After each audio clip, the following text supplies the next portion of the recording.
What's up, guys, and welcome back to my reading journey. Hope you're all doing fine, and today we continue with the third part of Roads of Destiny. So, let's begin. 10 minutes, said David, is given me in which to do what I would devote years to achieve. I will not say I pity you, pity, devote, pity. Mademoiselle, it would not be true. I love you.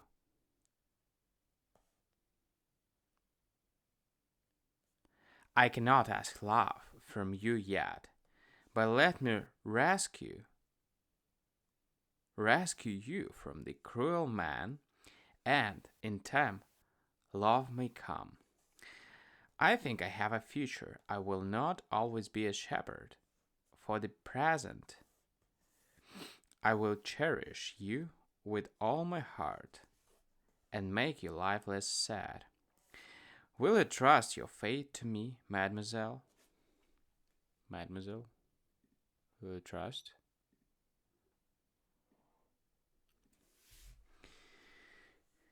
Oh, you would sacrifice yourself from pity, from love. The time is almost up, mademoiselle. You will regret it, and despite me, d- despise. I will, I will live only to make you happy, and myself worthy of you. Her fine small hand crept into his from beneath her cloak. I'll trust you, she breathed, with my life, and love may not be so far off as you think. Tell him, once away from the power of his eyes, I may forget.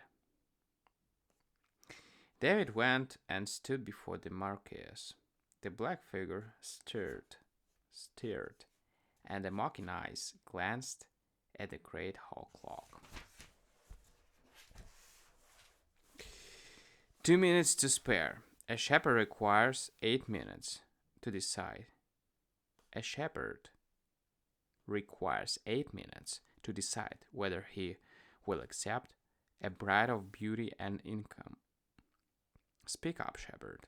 Do you consist to become mademoiselle's husband? Mademoiselle, said David, standing proudly, has done me the honor to yield to my request that she become my wife. Well said the Marquis. You have yet the making of a courtier. You have yet the making of a courtier in you, Master Shepherd. Mademoiselle could have drawn a worse puddle after all. And now to be done with the affair as quick as the church and the devil will allow. He struck the table soundly with his sword held. The landlord came, knee shaking, bringing more candles in the hope of anticipating the great lord's whims. Fetch a priest, said the Marquis. A priest, do you understand? In 10 minutes. Have a priest here, or the landlord dropped his candles and flew.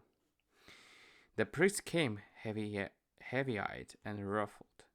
He made David Mignot and Lucy de Varennes, man and wife,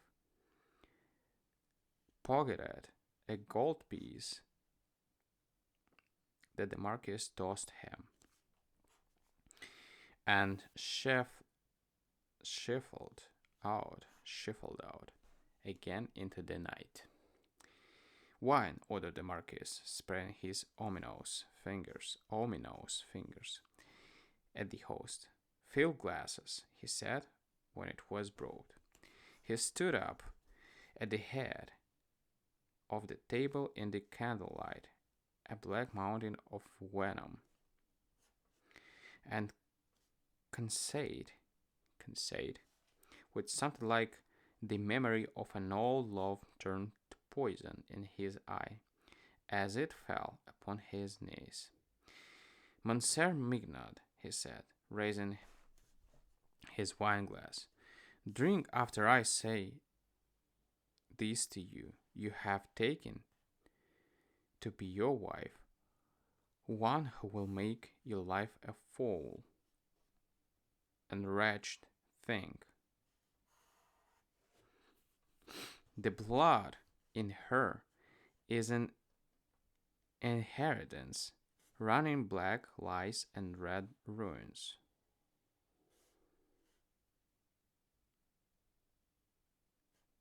Is an inheritance running black lies and red ruin. She will bring you shame and anxiety. The devil that descended to her is there in her eyes and skin and mouth that stood even to beguile a peasant. There is your promise, Monsieur Poet, for a happy life. Drink your wine. At last, mademoiselle, I'm rid of you.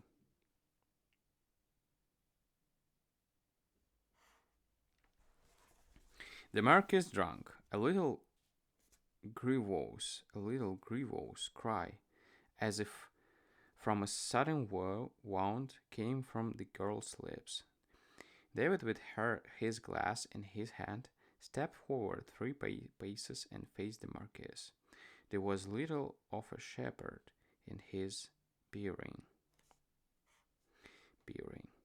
Just now, he said calmly, you did me the honor to call me Monsieur. May I hope, therefore, that my marriage to mademoiselle has placed me somewhat nearer to you in, let us say, reflected rank, has given me the right to stand more as an equal to Monseigneur in a certain little piece of business I have in my mind.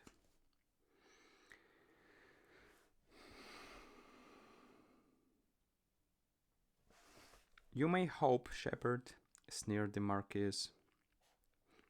Then, said David, dashing his glass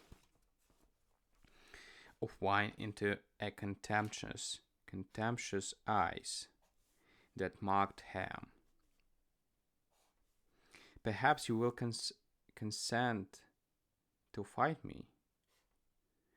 The fury of the great lord outbroke of a sudden curse like a blast from a horn. He tore his sword from its black sheath. He called to the hovering landlord, a sword there for this loud. He turned to the lady with a laugh that chilled her heart and said, you put much labor upon me, madame. It seems I must find you a husband and make you a widow in the same night.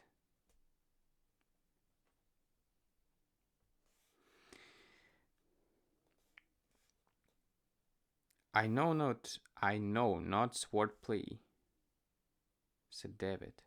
He flushed to make the confession before his lady. I know not sword play, mimicked the Marquis. Shall we fight like peasants with oaken cudgels? Holla!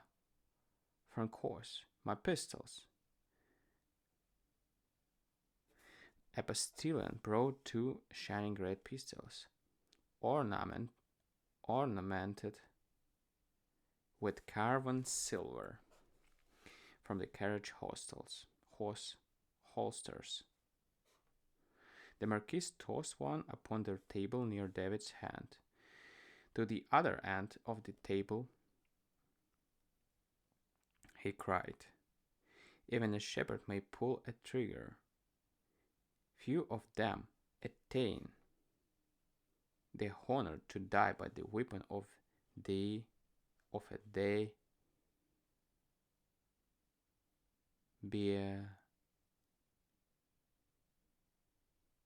Beapertus, the Beapertus." The shepherd and the marquis faced each other from the ends of the long table. The landlord, in an ague of terror, clenched the air and stammered, Monseigneur,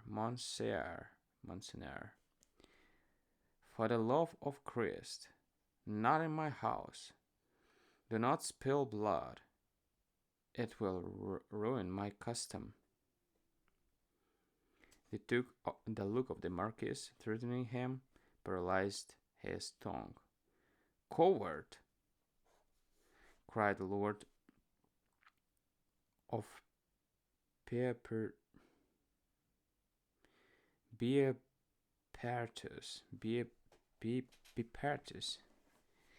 "Cease chattering. You have teeth long enough to give the word for us, if you can." Mine host's knees smote the floor. He was without a vocabulary. He was without a vocabulary. Even sounds were beyond him. Still, by gestures, he seemed to besiege peace in the name of his house and custom. "I'll give the word," said the lady in the clear voice. She went up to David and kissed him sweetly. Her eyes were sparkling bright, and color had come to her cheek. She stood against the wall, and the two men leveled their pistols for her count.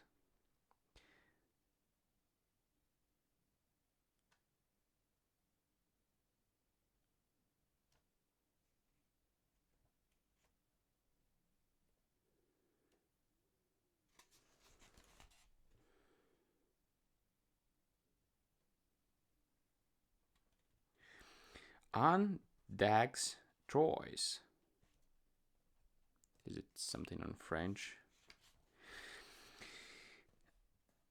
The two reports came too nearly together that the candles flickered but once. The Marquis stood, smiling, the fingers of his left hand resting outspread upon the end of the table. David remained erect and turned his head very slowly, searching for his wife and his eyes. Then, as a garment falls from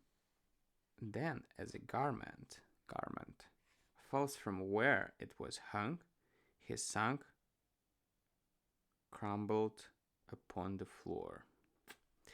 Alright guys, we're gonna continue with the fourth part, but tomorrow.